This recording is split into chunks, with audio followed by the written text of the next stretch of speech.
आप इसे लाइटों का जाना ना समझें, क्योंकि हमारे आज के कार्यक्रम की यह तो एक झलक थी, क्योंकि जब लेजर शो प्रारंभ होगा तो आपको कई बार इसी तरह आवाज करके डरना होगा कि अरे बत्तियां तो बंद हो गई, पर ऐसा कुछ नहीं जनाब, ये तो लेजर शो की एक छोटी सी झलक थी जिसे लाखनवाई के लाइट्स ने बंद होकर हम सब के मन में एक कौतूहल सा पैदा कर दिया कि बत्तियां तो बंद और मेले में ऐसा हो जाए, असंभव। It's not possible that even in this ground you may have this shortage of electricity. No, we have a wonderful laser show out here right in short while, but we are presenting the comedian Ravindra joining among us.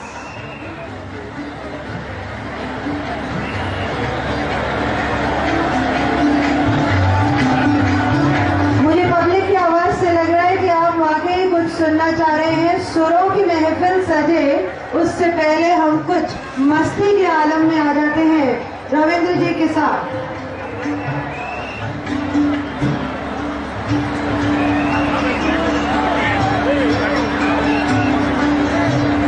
हमारे जितने भी मेहमान खड़े हुए हैं वे अपना आदरणीय स्थान ग्रहण करें, क्योंकि एक बार आप अपना स्थान सुनियोजित कर लेते हैं तो उसके बाद आपकी जगह जाने की गुंजाइश नहीं। सब कुर्सी का चक्कर है, अपनी जगह को पकड़ कर बैठे। आज की शाम एक बेहतरीन सुरीली शाम में बदलने वाली है। ये आवाज पढ़ो ना, लाइट चालू करना, लाइट हाँ ये वाली थोड़ी बंद कर। हाँ बहुत बढ़िया काम। हाँ दूर तक ले कितनी पब्लिक आई है, बहुत ही बढ़िया कार्यक्रम ये हमारे प्रशासन ने रखवाया है। देख तो रहा हूँ ना, बहुत बारीक चीज है। लगातार कई सालों से पुष्कर आ रहा हूँ, इस साल और आप लोगों का प्यार मुझे यहाँ लेकर आया है। मैं आप सबको प्रणाम करता हूँ और मैं ये चाहता हूँ कि अब ये कार्यक्रम शुरू होने वाला है।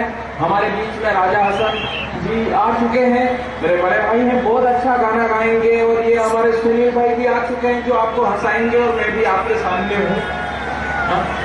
दूर दूर तक लोग बैठे हुए हैं, मैं सबको प्रणाम करना चाहता हूँ। और अब मैं ये चाहता हूँ कि इस कार्यक्रम को अपन शुरुआत करते हैं तो एक बार तमाम लोग अपने हाथ ऊपर उठा करके ताली बजाएं कि आपका आदेश है कि कार्यक्रम शुरू किया जाए। पीछे वाले क्या बजरी है?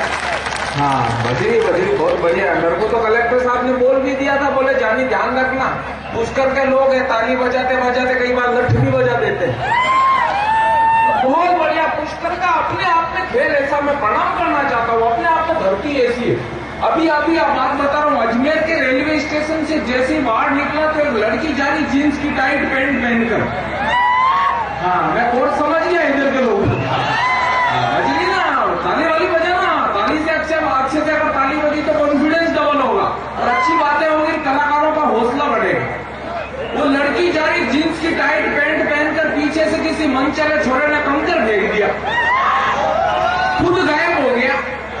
लड़की ने पीछे मुड़ के देखा, कोई दिखाई नहीं दिया।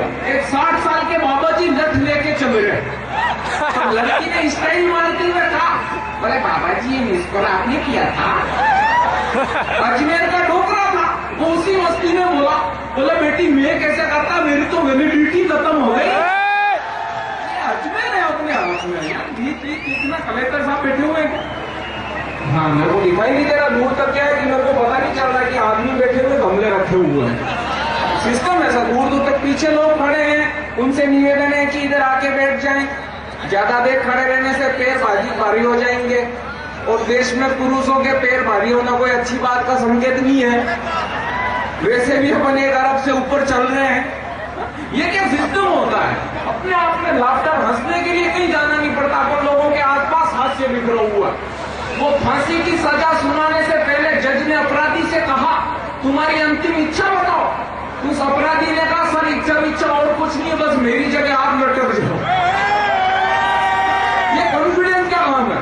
हालांकि मैंने कोट पैंट पहन रखा है तो आप लोगों को जरूर ऐसा लग रहा होगा जैसे गोल्ड प्लेट के पैकेट में बीड़ी फंसा रखी है। पिछले दिनों हाँ इधर के युवा मित्र बैठे हुए हैं, ये युवा की ये सपोर्टर लोग हैं। इन युवा एनर्जी ऊर्जा जो है ढंग की जगह नहीं लग रही है। हाँ, उधर भी है क्या? उधर भी हुआ है। हाँ, सारे लोग ताली ताली बजाओ एक बार इस कार्यक्रम के सम्मान में। हाँ, बहुत बढ़िया, अच्छे से कार्यक्रम चलेगा। हंसने के लिए अपन लोगों के आसपास आज से कहीं जाना नहीं पड़ता। सीधी सट बात बता रहा हूँ, नेहा जी और अपन लोगों के बीच में तारक मेहता का उल्टा चश्मा सीरियल आप सब लोगों ने देखा होगा। मुख्य किरदार नेहा जी अभी पीछे ग्रीन रूम में बैठे हुए, तो मेरे से प्रश्न किया, बोले जानी भाई ये बात बताओ। मैंने कहा पूछो। बोले महिलाएं मांग में सिंदूर क्यों भरती है? मैंने कहा आपको इतना भी नहीं मालूम, आप खुद महिला हो। बोले नहीं मालूम, तुम बताओ। मैंने कहा महिलाएं मांग में सिंदूर इसलिए भरती है ताकि दूसरे पुरुषों को पलट की रजिस्ट्री हो चुकी है। तो बोले फिर पुरुष क्यों नहीं भरते? मैं आपको कॉल लगा रहा था, वो दूसरे नंबर है ना आपके। क्योंकि ये गोचर की चराचर भूमि है, जितना चाहे वो क्या राजासन आया उसकी रिकॉर्डिंग कर रहा हूँ मैं। तो दुल्हन के पास में 8-7 कुंवारी लड़कियां क्यों? राजासन आया और राजासन आपको इतना भी नहीं मालूम, जब अपन और एक सुनील को बेचते हैं तो पास में 8-7 खाली बताने पड़ते हैं ना।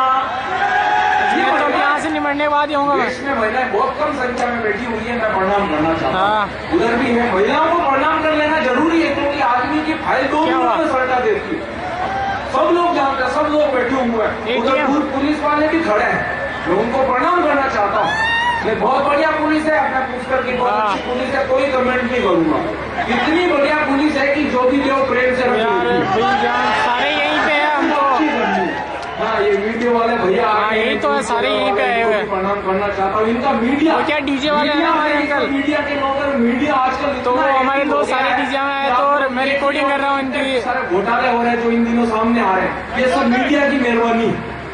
हाँ चलो ठीक है, वरना मैं भी देखता हूँ ये कोई जा रहा होता है यहाँ से, मैं भी देखता हूँ, ठीक है ना। सारे न्यूज चैनल वालों ने रात की 10 बजे तक 20 बम दबा के बताए, फिर रात को 12-1 बजे सबने माफी मांगी। एनडीटीवी इंडिया, आज तक, जी न्यूज सबने मांगी, दूरदर्शन वालों ने मांगी नहीं। बोले रेंदो कौन देख रहा?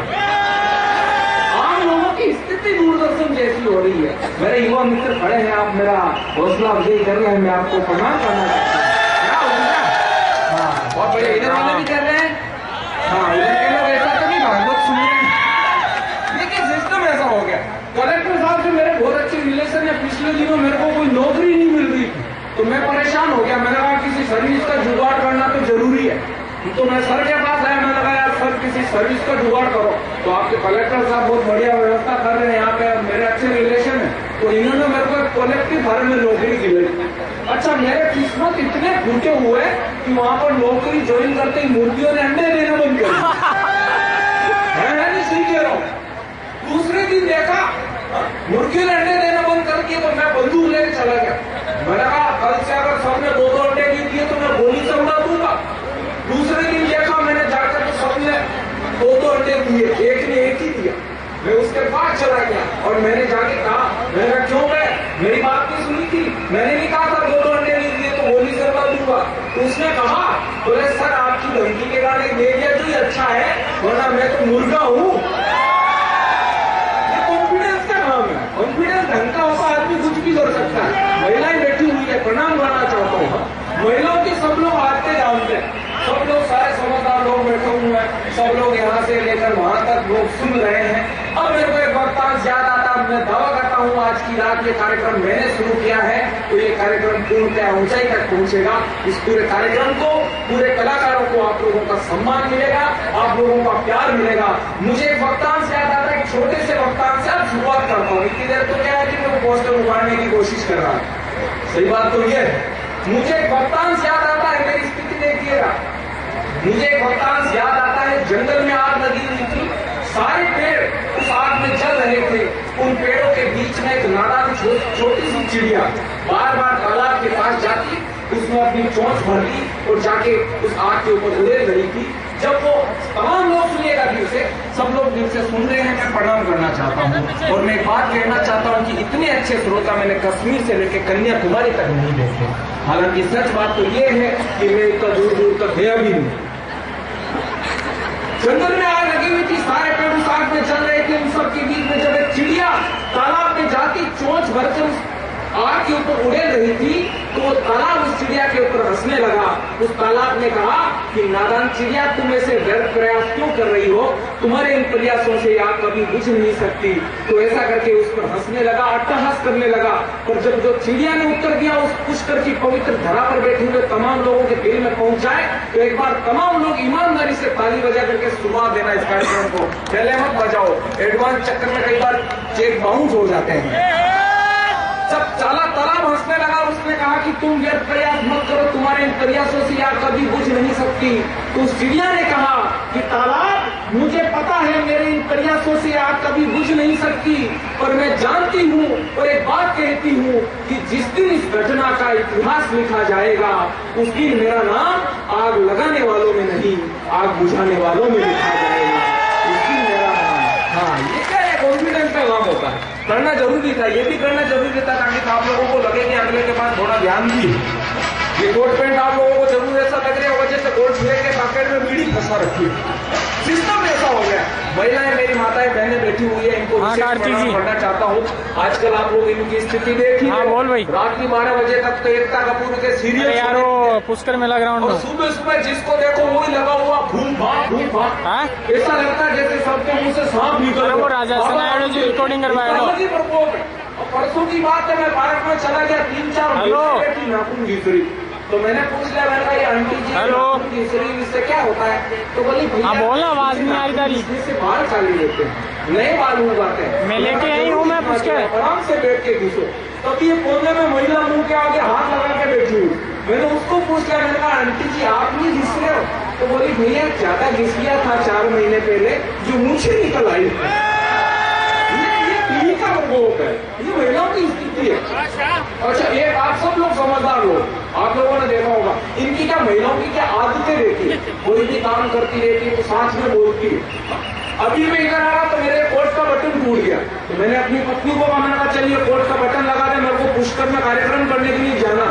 तो वो ऐसे बटन लगा रही थी और बोल रही थी, बोला हम महिलाएं नहीं होती तो तुम्हारे कपड़े कौन धोता, हम महिलाएं नहीं होती तो तुम्हारे कपड़ों का प्रेस कौन करता, हम महिलाएं नहीं होती तो तुम्हारे कपड़ों का बटन कौन लगाता। मैंने कहा तुम महिलाएं नहीं होती तो कपड़े पहनते ही कौन? ये सिस्टम हो गया महिलाओं का आजकल, अलग टाइप का सिस्टम हो गया। टीवी चैनल के प्रभाव लोग इतने बदल गए। मेरे को तो किस्सा याद आ रहा है, सरकारी नल पर 3 महिला खड़ी पानी भर रही। इतने में क्या सूझा कि पता नहीं, उस पहली वाली ने दूसरी वाली से कहा, बोले अगर मेरे वश में हो तो तेरे 64 के 64 दांत तोड़ दूं। तो दूसरी वाली ने कहा, बोले अगर मेरे वश में हो तो तेरी इस जाते हुए भिखारी से शादी करवा दूं। एक भिखारी उधर से निकल रहा था, इनकी बात चल रही थी कि उसने 10 मिनट बाद पूछ लिया, बोले मैडम फिर आपने क्या फाइनल करा, मैं रुकू चलूं? इतने लोग, तीसरी वाली का चुप रहने वाली थी, उसने पूछ लिया, बोले बहन तुमने कहा था कि 64 दांत तोड़ दूं, दांत तो 32 ही होते हैं। एडवांस में वाली को पता था तू बीच में बोलेगी, इसलिए तेरे एडवांस भी छोड़ दिए। अब देखो, अच्छा त्योहार मना, मैं प्रणाम करना चाहता हूँ, बहुत अच्छा सुन रहे हैं लोग, एक बार ताली वाली बजाओ, ऐसा बात नहीं। हाँ, SDM साहब को भी लगना चाहिए कि कार्यक्रम ढंग से हो रहा। हाँ, SDM साहब देखो बजा दिए। SDM साहब के सम्मान में, कलेक्टर साहब के सम्मान में, तमाम लोगों के सम्मान में भी एक बार ढंग से बजा दो। है नहीं, सही कह रहा हूँ, पेमेंट वाला मामला इधर ही फंसा हुआ है। हाँ तो क्या, वो सोच ही नहीं रहो, कॉन्फिडेंस के चक्कर में वो अलग हो जाएगा। अपना बहुत बढ़िया त्योहारों का देश है हिंदुस्तान, इतना विचित्र देश है कि यहाँ अलग अलग त्योहार आते रहते हैं। अभी अपन ने पुष्कर फेस्टिवल का कार्यक्रम किया, और आगे जनवरी आएगा, मकर संक्रांति, 14 जनवरी यानी मकर संक्रांति। उस दिन क्या होता है, हाँ लाइट वाले भैया उधर भी घूमना, ये लाइट वाले मीडिया के लोग हैं, इनका अलग टाइप का सिस्टम। अभी फोटो भी खींच रहे हैं, अभी जैसे फोटो खींच रहे फटाफट, कल अखबार में ऊपर ऊपर रविंद्र चांदी, नीचे पूजा भाट। ये मीडिया के लोग हैं। हाँ, नहीं आप लोग ज्यादा ही मेरे मित्र है इधर, अरे ज्यादा बात बाजाओ ना, वरना ये लोग कहेंगे कि ये साथ में लेके आया है। बहुत सारी तालियां बज रही है। अपना देश बहुत विचित्र है। अभी पुष्कर फेस्टिवल कर रहे हैं, आगे 14 जनवरी को मकर संक्रांति। उस दिन क्या होता है, सारे शहरों में सारे लड़के लड़कियां छत पे खड़े होकर पतंगे उड़ाते हैं। अच्छा, पतंगे उड़ाते हैं तो कहीं ना कहीं पेच लड़ ही जाते हैं। और जस्ट 1 महीने बाद आता है वैलेंटाइन डे, यानी प्यार का त्योहार। इसका मतलब है कुंवरों की आँखा तीज। सब लोग एक दूसरे को प्रेम प्यार का इजहार करते हैं गुलाब का फूल देकर के। मैं बॉम्बे की स्थिति बता रहा हूँ, गुलाब के फूल की रेट हो जाती है 150 रुपए। पिछले साल मार्केट में गया 170 रुपए रेट चल रही। मैंने इतना महंगा कौन खरीदे? अपनी चेसिस के अनुसार एक 5 रुपए में प्लास्टिक ही खरीदूंगे और निकल पड़ा। मैंने कहा टिकाएंगे। घूमते घूमते 4 बजती, कोई दिखाई नहीं दिया। 4:30 बजे रेलवे स्टेशन के सामने एक इंजड़ा खड़ा, मैंने उसको टिकाया। मैंने कहा ले हैप्पी वैलेंटाइन डे। उसने फूल चारों तरफ से देखा और बोला ये तो प्लास्टिक का नकली है। मैंने कहा मजबूरी में दिया, रख ले, वरना तू कौन सा असली है। ये कई बार हो जाता है, ऐसा सिस्टम है। हिंदुस्तान बहुत अलग टाइप का देश है। एसडीएम साहब भी खड़े हैं, बहुत बढ़िया। एसडीएम साहब को विशेष प्रणाम करना चाहता हूँ, इनको प्रणाम कर लेना जरूरी है। पुलिस वाले भैया जा रहे हैं, बहुत बढ़िया व्यवस्था है। आपके श्री चरणों में दंडवत प्रणाम करता हूँ। इतराने की बिल्कुल भी जरूरत नहीं है। ये मत सोचना कि मान सिपाही हो इसलिए कर रहा हूँ, वो इसलिए कर रहा हूँ क्योंकि चरण आचरण से तो अच्छे हैं। ये पुलिस वालों का सिस्टम है। हाँ, पुलिस वाला इधर है। मैं एक बात और बता रहा हूँ, इधर की पुलिस के बारे में नहीं कर रहा हूँ पुलिस वाले भैया, उत्तर प्रदेश की पुलिस के बारे में कह रहा हूँ, यहाँ की पुलिस के बारे में नहीं कह रहा हूँ। अपने को इधर से जाना भी है। ये सिस्टम है। हिंदुस्तान का अलग टाइप का जैसे जापान का नाम आप सब लोगों ने सुना होगा। जापान एक ऐसा देश है जिसने शुरू से ही ऐसे ऐसे बड़े बड़े आविष्कार किए। पिछले दिनों जापान में एक ऐसी मशीन का आविष्कार हुआ, चोर पकड़ने वाली मशीन। उस मशीन ने जापान में मात्र 1 घंटे में 200 चोरों को पकड़ा। उसके बाद वो मशीन अमेरिका गई। अमेरिका में उस मशीन ने 3 घंटे में 400 चोरों को पकड़ा। उसके बाद वो मशीन चाइना गई। चाइना में उस मशीन ने 4 घंटे में 2000 चोरों को पकड़ा। उसके बाद वो मशीन इंडिया आई, 2 घंटे में मशीन चोरी हो गई। आप लोगों के बीच में आप लोगों का प्यार मिला, स्पेशली आपके बड़े नेता, आपके प्रखर हस्ताक्षर माननीय सचिन पायलट जी ने मुझे स्पेशली बुलाया है। वो आपके अपने सेवक हैं, आपके अपने नेता हैं। यदि आप उनसे प्यार करते हैं, एक बार तमाम लोग उनके सम्मान में ताली बजाएं कि उनको ऐसा लगे कि उनके शहर के लोग उनको कितना प्यार करते हैं। Thank you everybody. हाँ, और इसके बाद थैंक यू हमारे मध्य